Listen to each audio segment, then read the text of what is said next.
10 साल के राजू ने की अश्लील हरकत। पापा पापा मुझे भी अपना फ़ोन दो ना, मुझे गेम खेलना है। 7 साल की छोटी सी रूही ने अपने पापा रोहन से गेम खेलने के लिए फ़ोन की मांग की। रोहन ने कहा, नहीं बेटा, अभी काम है मुझे, बाद में दूंगा।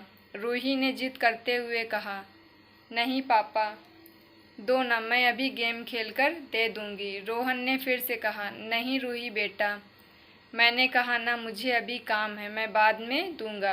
रोती हुई रूही अपने मम्मी के पास गई और कहा, देखो ना मम्मी, पापा मुझे फ़ोन नहीं दे रहे हैं, वो कुछ काम भी नहीं कर रहे हैं और मुझे दे भी नहीं रहे हैं।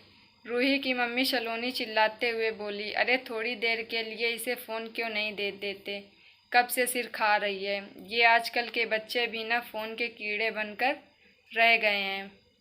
फ़ोन और कंप्यूटर के बारे में जितना हम माँ बाप को भी नहीं पता होता, उससे ज़्यादा तो इन बच्चों को पता रहता है। वो हमारे पड़ोसी वर्मा जी हैं ना, उनका बेटा राजू की उम्र हमारी बेटी से 2 या 3 साल ही ज़्यादा होगी। उसे जब देखो फ़ोन में ही घुसा रहता है, कितना एडवांस हो गया है उनका बच्चा। फ़ोन तो अलग बात है, वो लैपटॉप भी चला लेता है, कितना मैच्योर बिहेव करता है वो।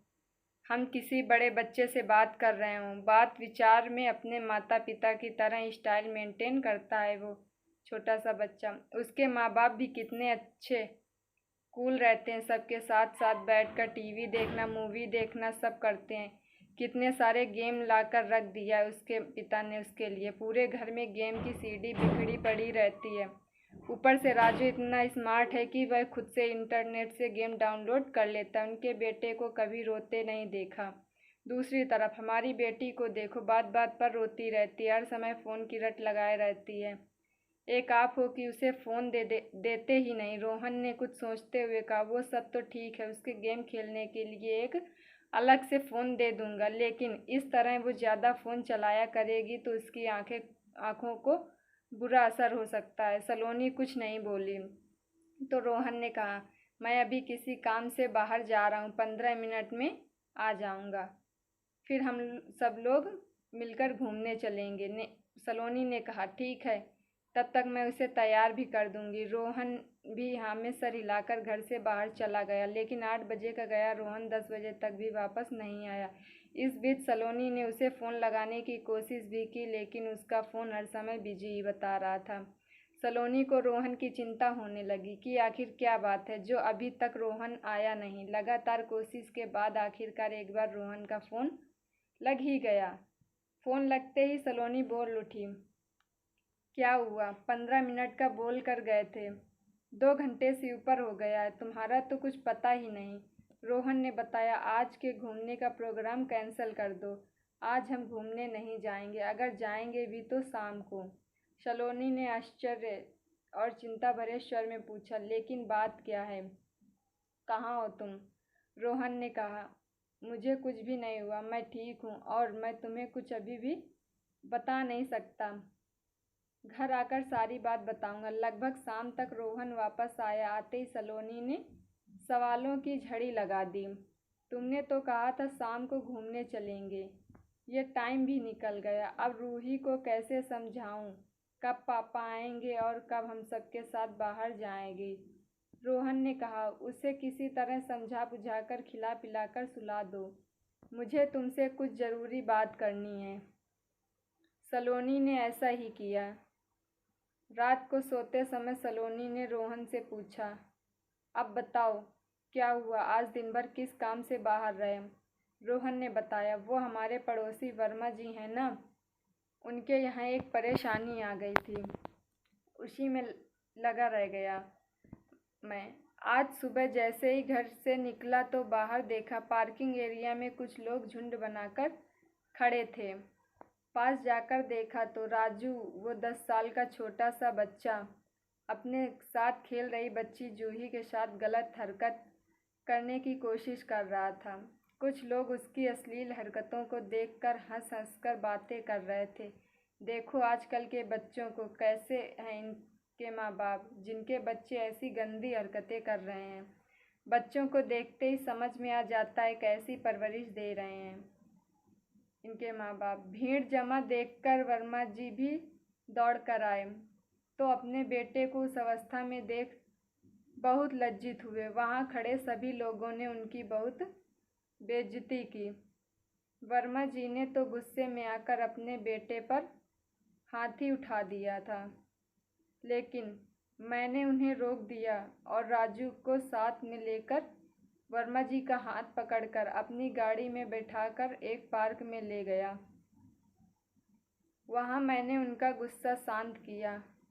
मैंने उनसे पूछा, क्या पता राजू किसी बुरी संगत में हो जो इसे गंदी बातें सिखा रहा हो। वर्मा जी ने कहा, नहीं, ऐसी कोई बात नहीं है। फिर मैंने कहा, हो न हो इस बच्चे के मन में कैसे भी इस तरह की भावनाएं घर कर गईं। इसे फौरन किसी मनोचिकित्सक के पास लेकर जाना होगा, जो इसकी काउंसलिंग कर पता लगा पाएगा कि इसके मन में ऐसी बातें कहाँ से आईं। फिर मैं इन्हें एक मनोचिकित्सक के पास ले गया। काफ़ी देर की काउंसलिंग के बाद उसने बताया, हम सभी बच्चे बिल्डिंग के नीचे पति पत्नी का खेल खेल रहे थे, जैसे मेरे मम्मी पापा खेलते हैं।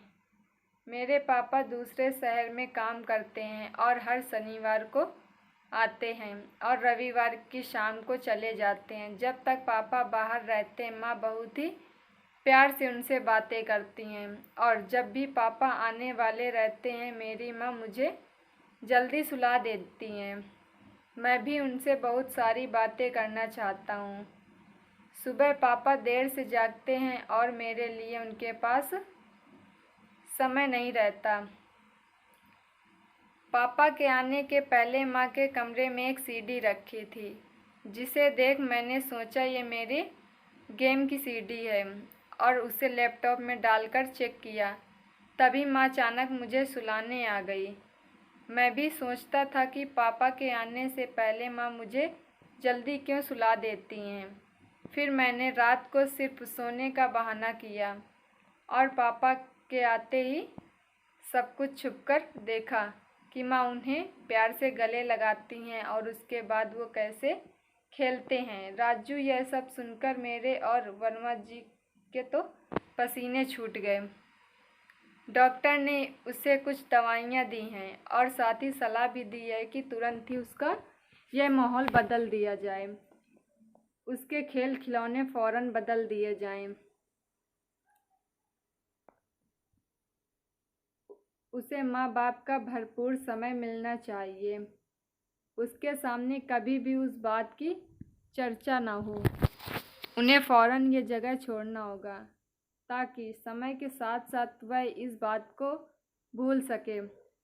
डॉक्टर ने बताया, हम लोग बच्चों को अपने बीच की बाधा समझते हैं और किसी न किसी तरह उसे मोबाइल, लैपटॉप और इंटरनेट मुहैया कराकर उसे व्यस्त कर देते हैं ताकि हम अपना काम बिना किसी डिस्टरबेंस के कर सकें। आजकल इंटरनेट पर बिना सर्च किए भी कुछ अश्लील तस्वीरें और वीडियो दिख जाते हैं, जो बच्चों के कोमल मन पर बहुत बुरा असर पड़ता है और आगे चलकर वो हमारे हाथ से बाहर हो जाते हैं। सलोनी ये सब सुनकर सन्न रह गई थी। रोहन ने आगे कहा, जब वर्मा जी ने घर आकर राजू के गेम की सीडी चेक की तो उसमें भद्दी वीडियो वाली सीडी भी मिली। इसके साथ ही उसके फ़ोन में भी कई गलत हिस्ट्री थी और जानती हो, उसने तो बहुत ही अश्लील ड्राइंग भी बनाया हुआ था। ये सब सुनकर सलोनी कांप उठी। उसने झट से कहा, सुनो जी, हम अपनी बेटी को अलग से मोबाइल नहीं देंगे और कभी देंगे भी तो अपनी निगरानी में चलाने को कहेंगे।